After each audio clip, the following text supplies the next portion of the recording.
তিনি শুধু আরবের নবী না, তিনি শুধু সৌদি আরবের নবী না, তিনি শুধু অনারবের নবী না, তিনি শুধু পুরুষ মানুষদের নবী না, তিনি শুধু সাদা চামড়ার লোকদের নবী না, তিনি সবার নবী, তিনি গোটা বিশ্বের নবী। ঠিক কিনা? এক এক নবীর নবুয়তের আলাদা বাউন্ডারি ছিল। যেমন মুসা আলাইহিস সালামকে পাঠিয়েছিলেন মিশরে, ওনার নবুয়তের বাউন্ডারি মিশর, তার পাশে মাদিয়ান, ওইখানে আবার শোয়েব আলাইহিস সালামের নবুয়তের বাউন্ডারি। ইব্রাহিম আলাইহিস সালামের বাউন্ডারি এইটা, পাশে একই সময় ছিল লূত আলাইহিস সালাম, আলাদা বাউন্ডারি, আলাদা সীমানা। আমার নবীর নবুয়তির কোনো বাউন্ডারি আছে? কোনো সীমানা আছে? কিয়ামত পর্যন্ত যারাই আসবে সব বিশ্ব নবীর উম্মত, চিল্লায় বলতে হবে ঠিক কিনা? প্রথম পরিচয় পেলাম তিনি রাসূলুল্লাহ, তিনি কি সাল্লাল্লাহু আলাইহি সাল্লাম। দ্বিতীয় পরিচয় কোরআন দিল তিনি রাসূল, কিন্তু যেন তেন রাসূল না, তিনি শেষ রাসূল। ঠিক কিনা? তৃতীয় পরিচয় কোরআন আমাদেরকে বলে যে যদিও তিনি রাসূল এবং শেষ রাসূল, তবে তিনি মানুষ ছিলেন। তিনি কি ছিলেন? আকীদা খালেস করে নেন, ভালো করে বুঝে নেন। আল্লাহর হাবিব কি জিন ছিল? সবাই বুঝেন নাই বোধহয় কথা। আল্লাহর হাবিব কি জিন? উনি কি ফেরেশতা? উনি কি মানুষ? তবে আমাদের মতো সাধারণ মানুষ না, তিনি অসাধারণ মানুষ। তিনি মানব, কিন্তু যেন তেন মানব নন, তিনি মহামানব। তিনি নবী, কিন্তু সাধারণ নবী নন, তিনি মহানবী। সুবহানাল্লাহ পড়েন। আল্লাহ কোরআনে বললেন, কুল ইন্নামা আনা বাশারুম মিসলুকুম ইউহা ইলাইয়া আন্নামা ইলাহুকুম ইলাহুন ওয়াহিদ। ও নবী, আপনি আপনার উম্মতদেরকে বলে দেন, কুল, আপনি বলে দেন, এই বিশ্ব নবীর আর আমার আর আপনার মধ্যে পার্থক্য। তিনি মানুষ, কিন্তু সাধারণ মানুষ নন। তিনি সাইয়্যিদু বুলদি আদম, আদম আলাইহিস সালামের যত সন্তান পৃথিবীতে এসেছে সবার মধ্যে তিনি শ্রেষ্ঠ। শ্রেষ্ঠত্বের মানদণ্ডে ওনার কাছাকাছিও কেউ যেতে পারবে না। আমার হাবিবের মতো সুন্দর মানুষ পৃথিবীতে কেউ ছিল? অনেকেই একটা ভুল ধারণা রাখেন আর বলেন নবীদের মধ্যে সবচেয়ে সুন্দর নাকি ছিল ইউসুফ আলাইহিস সালাম। এটা ঠিক, উনি অনেক সুন্দর, কিন্তু আমার নবীর চাইতে বেশি সুন্দর না। আল্লাহর হাবিব বলতেন, আনা মালিহুন ওয়া আখি ইউসুফু সাবিহুন, আমি হচ্ছি লাবণ্যময় সুন্দর, আর আমার ভাই ইউসুফ হচ্ছে সাদা সুন্দর। একদিকে লাবণ্যময় সুন্দর, আরেকদিকে সাদা সুন্দর, কোনটার দাম বেশি? লাবণ্যময় সুন্দরের দাম বেশি। ইউসুফ আলাইহিস সালামের চেহারার সৌন্দর্য দেখে মিশরের নারীরা লেবু কাটতে কাটতে আঙ্গুলও কেটে ফেলছিল। এত সুন্দর ইউসুফ নবীর চেহারা, লেবু কাটতে কাটতে লেবু কাটা শেষ, ছুরি আর থামে নাই, এরপরে আঙ্গুল কাটাও শেষ। কোরআন সাক্ষী, আল্লাহর কোরআন বলে ওয়াকাত্তা'না আইদিয়াহুন্না। আম্মা জান আয়েশা রাদিয়াল্লাহু তাআলা আনহা যখন এই ঘটনা শুনলেন, তিনি মিশরের নারীদেরকে ডেকে বললেন, ও মিশরের নারীরা, তোমরা ইউসুফ নবীর চেহারা দেখে লেবু কাটতে যে আঙ্গুল কেটে ফেলেছো, ওই জায়গায় ইউসুফ নবী না হয়ে যদি আমার স্বামী বিশ্বনবী মুহাম্মদ সাল্লাল্লাহু আলাইহি ওয়াসাল্লাম হতো, তাহলে লেবু কাটতে যে তোমরা আঙ্গুল নয় কলিজাটা কেটে খান খান করে দিতা।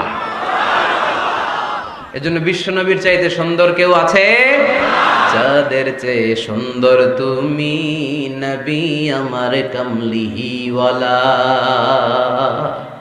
চাঁদের চেয়ে সুন্দর তুমি নবী আমার কামলিওয়ালা, দু জাহানের বাদশাহ তুমি প্যারা নবী সাল্লে আলা, দু জাহানের বাদশাহ তুমি প্যারা নবী সাল্লে আলা, চাঁদের চেয়ে সুন্দর তুমি নবী আমার কামলিওয়ালা। সুবহানাল্লাহ পড়েন।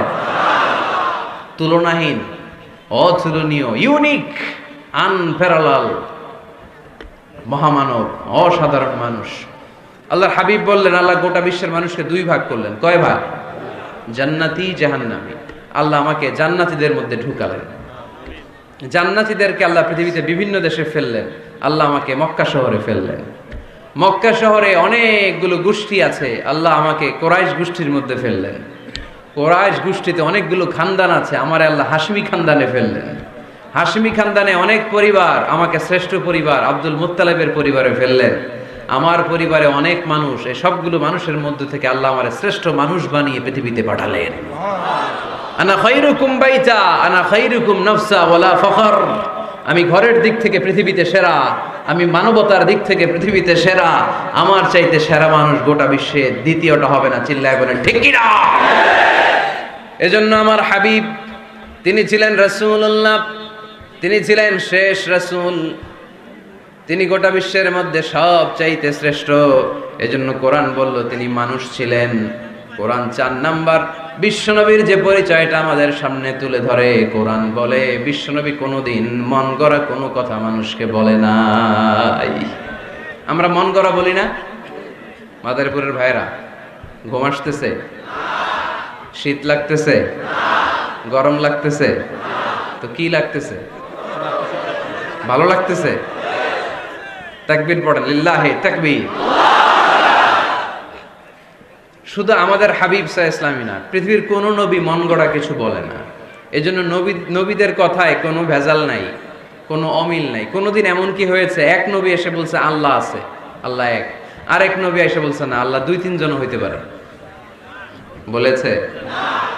কোন নবী বলেছে এই দুনিয়ার জীবন শেষে আখিরাত বলে একটা কথা আছে, আরেক নবী এসে বলে না আখিরাত ফাকিরাত বলতে কিছু নাই, নাও থাকতে পারে, এরকম বলছে? কিন্তু কবিদের কথার মধ্যে অমিল আছে না নাই? দার্শনিকদের কথায় অমিল আছে না নাই? এক দার্শনিক এসে বলে মানুষ হচ্ছে পেট সর্বস্ব জীব, মানুষের বড় সমস্যা পেট সমস্যা, পেটের সমস্যা ঠিক তো সব ঠিক। আরেক দার্শনিক এসে বলে না, পেটের চেয়ে বড় সমস্যা যৌন সমস্যা, যৌন সমস্যা ঠিক করে দিলে সব ঠিক। আরেকজন বলে না, পেটও সমস্যা না, যৌনও সমস্যা না, মানুষ আসলে মানুষই না, মানুষ হলো বান্দর। বানর থেকে এভলিউশন, সময়ের বিবর্তনে, কালের বিবর্তনে এগুলো মানুষ হয়ে গেছে। তার মানে এদের কথার মধ্যে বৈপরীত্য আছে না নাই? কিন্তু নবীদের কথায় কোনো বৈপরীত্য আছে? কারণ নবীরা মন গড়া কিছু বলেন না, তাদের কাছে কথা আসে একটা হেডকোয়ার্টার থেকে। হেডকোয়ার্টারটা কার? এজন্য আল্লাহ বললেন ওয়ামা ইয়ানতিকু আনিল হাওয়া ইন হুয়া ইল্লা ওয়াহয়ুন ইউহা। আমার হাবিব মন গড়া কিছু বলেন না, আমার পক্ষ থেকে যদি ওহির বাণী এসে তার কাছে পৌঁছায়, ওহির আলোকে কথাগুলো তিনি তোমাদেরকে শোনান। ঠিক কি না? হি ওয়াজ গাইডেড বাই ওয়াহি, হি ওয়াজ গাইডেড বাই রিভেলেশন। ওনার তো মন গড়া কথা বলা লাগে না, ওনার কাছে ওহি পাঠানো হয়। ওহি হচ্ছে আল্লাহর পাঠানো সিক্রেট মেসেজ। উনি কিছু না জানলে বলে দিতেন আমি জানি না, আমাদের মতো আল্লামা শাস্তে চাইতেন না। আমাদের মুখ দিয়ে আপনি কিলায়া গুতায়াও জানি না এটা বের করাইতে পারবেন না, সব জানি আমরা। ঠিক কিনা? জানি না, আমি জানি না, এটা বলার অভ্যেস যেন আমরা করি। পারা যাবে? কি বলবো আমরা? জানি না। আসলে জানি নাকি কিছু? কথা কন। ওমা উতিতু মিনাল ইলমি ইল্লা কালিলা। আল্লাহ আমাদেরকে যে জ্ঞান দিয়েছে এটার নাম কলিল। এটার নাম কি? কলিল। কলিল অল্প। কলিল মানে কি? গোটা বিশ্বরে দিছে অল্প, তো এখান থেকে আমি কি পাইছি? কিসের আল্লামা? কিচ্ছু জানি না, কিছুই জানি না। জানে একজন, তিনি কে? মুসা আলাইহিস সালাম আর খিদির আলাইহিস সালাম। ঘটনাটা খেয়াল করে শোনেন। সাগরে ভ্রমণ করতেছে, নৌকার মধ্যে বসছে চড়ুই পাখি। চড়ুই পাখি সাগর থেকে পানি খাচ্ছে। খিজির আলাইহিস সালাম বললেন, মুসা দেখো তো এই চড়ুই পাখিটা যে পানি খেলো, দেখছো? দেখেছি। পানি খাওয়ার পরে চড়ুই পাখি চঞ্চুতে মানে ঠোঁটে পানি খাওয়ার কারণে সাগরের একটু সামান্য পানির ছোঁয়া লেগে গেছে না? এই যে দেখা যাচ্ছে পানি। মুসা আলাইহিস সালাম বললেন, হ্যাঁ দেখতে পাচ্ছি। খিজির আলাইহিস সালাম বললেন, এই চড়ুই পাখির ঠোঁটের যে পানিটা, এটার নাম হচ্ছে কালিল, মানে অল্প। তিনি বললেন, এই যে গোটা সাগর, এটা হচ্ছে আল্লাহর জ্ঞান, আর পানি খাওয়ার পরে চড়ুই পাখির ঠোঁটে যে পানি লেগে আছে, এটা হচ্ছে গোটা বিশ্বের সবার জ্ঞান। সুবহানাল্লাহ কইতে পারলেন না? তাহলে কত অল্প জ্ঞান নিয়ে আমরা জ্ঞানের বড়াই দেখাই, মাতব্বরি আমরা দেখাই। বিষ্ণু ইসা ইসলাম এরকম করতেন না। জানেন না বলতেন জানি না, পরে বলে দিব। ইহুদিরা এসে প্রশ্ন করলো, মুহাম্মদ 3টা প্রশ্ন করব, উত্তর দাও, পারলে আমরা সব ইহুদি গোষ্ঠী কালিমা পড়ে মুসলমান হয়ে যাব। আল্লাহর হাবিব বললেন, কি প্রশ্ন? প্রশ্ন নাম্বার 1, মা হুয়া রূহ। রূহ কাকে বলে? রুহু থাকলে মানুষ নড়ে, রুহু না থাকলে পড়ে যায়, এটা কি? 2 নাম্বার প্রশ্ন, আসহাবে কাহাফ সম্পর্কে তুমি কি জানো বলো। 3 নাম্বার প্রশ্ন, যুলকারনাইন সম্পর্কে কি জানো বলো। আল্লাহর হাবিব বললেন, আমি জানি না। কি বললেন? আগামীকাল জেনে জানাই দিব। গদান উজিবুকুম। তারা ফিরে গেল। এরপরের দিন এসে হাজির। আল্লাহর হাবিব বলতে পারলেন না, আবার বললেন গদান উজিবুকুম, আগামীকাল বলবো। ইহুদিরা তারপরের দিন এসেও হাজির। আল্লাহর হাবিব বললেন গদান উজিবুকুম, আগামীকাল বলে দিব। কিন্তু ওহিও আসে না, আল্লাহর হাবিব প্রশ্নের উত্তরগুলো বলতেও পারে, কারণ তিনি তো মন গড়া কিছু বলেন না। ওহি নাজিল হলে সেটার আলোকে তিনি বলেন, ঠিক কিনা? এভাবে একদিন নয়, 2 দিন নয়, 5 দিন নয়, 10 দিন নয়, টানা 15 দিন বিশ্বনবীর কাছে আল্লাহ ওহী পাঠানো বন্ধ রাখলেন। সুবহানাল্লাহ পড়েন। বিশ্বনবীর কাছে এই 15টা দিন ছিল সবচেয়ে অসহ্যকর, অস্বস্তিকর 15টা দিন। হায় হায়, ওরা এসে প্রতিদিন উত্তরের জন্য বসে থাকতো আর হাসাহাসি করতো, দেখো এই লোকটা বলে এই লোকটা নাকি সত্য নবী। যদি সত্য নবী হতো তাহলে তো উত্তর দিতে পারতো, পারে না কেন? তাহলে সে ভণ্ড নবী। নাউজুবিল্লাহ পড়েন। বিশ্বনবীরও কথা বলার সুযোগ নেই, যেহেতু বিশ্বনবী মন গড়া বানিয়ে কিছু বলেন না, আকাশের দিকে তাকিয়ে থাকেন, আল্লাহর কাছে বলেন আল্লাহ তুমি যদি না জানাও, জানানোর সুযোগ নাই। বিশ্বনবীকে আল্লাহ 15 দিন ওহী থেকে মাহরুম রাখলেন, কারণ বিশ্বনবী যখন বললেন গদান উজিবুকুম, আগামীকাল বলবো, এর সাথে বিশ্বনবী ইনশাআল্লাহ জুড়ে দেন নাই।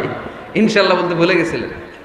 তাই বিশ্বনবীকে শিখানোর মাধ্যমে গোটা উম্মাকে শিখানোর জন্য আল্লাহ আয়াত নাজিল করলেন, ওয়ালা তাকুলান্না লিশাইইন ইন্নী ফাঈলুন যালিকা গাদা ইল্লা আইয়াশা আল্লাহ। নবী হে, এখন থেকে ভবিষ্যতের ব্যাপারে যদি কোনো ওয়াদা দেন, কোনো কথা বলেন, ওই কথার সাথে ইনশাআল্লাহ যুক্ত করে দিয়ে। এজন্য কাউরে যদি ওয়াদা দেন, ভবিষ্যতের ব্যাপারে কমিটমেন্ট দেন, সাথে কি বলবেন? যদি বলেন যে ভাই আগামীকাল আপনার সাথে আমি দেখা করব, আগামীকাল আমি দেশের বাইরে চলে যাব, আগামীকাল আমি উমরা করতে যাচ্ছি, সবসময় ইনশাআল্লাহ বলতে মনে থাকবে। এরপরে বিশ্বনবী যখন ইনশাআল্লাহ বলে ফেললেন, আল্লাহ কোরআনের আয়াত নাজিল করলেন।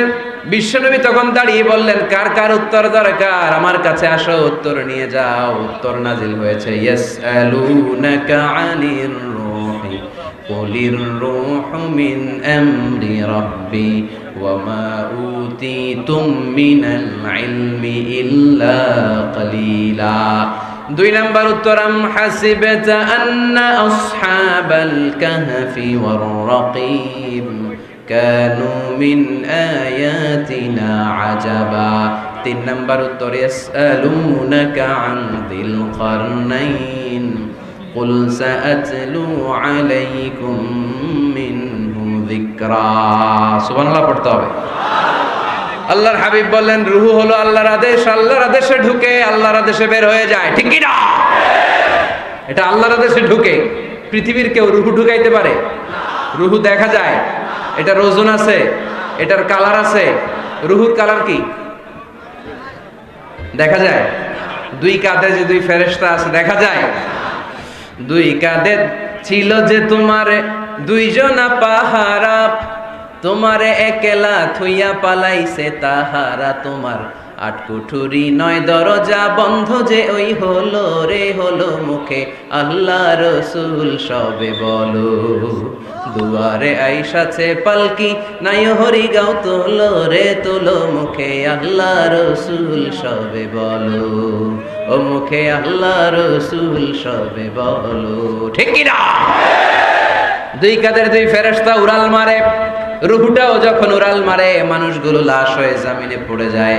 বিশ্বনবী এবার কোরআনের ওহী পেয়ে বলে দিলেন, রূহ হলো আল্লাহর আদেশ, আল্লাহর আদেশে ঢুকে আল্লাহর আদেশে দেহ থেকে বের হয়ে যায়। 2 নম্বর প্রশ্নের উত্তর দিলেন আসহাবে কাহাফ, 7 জন যুবক আল্লাহর জমিনে আল্লাহর দ্বীনকে বাস্তবায়নের জন্য গুহার ভেতরে যে ঘুমিয়ে পড়েছে। 309 বছর পরে তাদেরকে জাগিয়ে দিয়েছে কে? যুলকারনাইনের ব্যাপারে বিশ্বনবী জানিয়ে দিলেন, গোটা বিশ্বে 4 জন বাদশা ছিল, 2 জন মুসলিম, 2 জন কাফের। যুলকারনাইন এমন একজন বাদশা যিনি গোটা বিশ্বকে শাসন করেছেন। সুবহানাল্লাহ পড়েন। আমার নবী মন গড়া কথা বলে না? বলে? আমার নবী কখনো কশিনকালে মন গড়া কিছু বলে না, ঠিক কি না? যাদের হৃদয়ে আছে আল্লাহ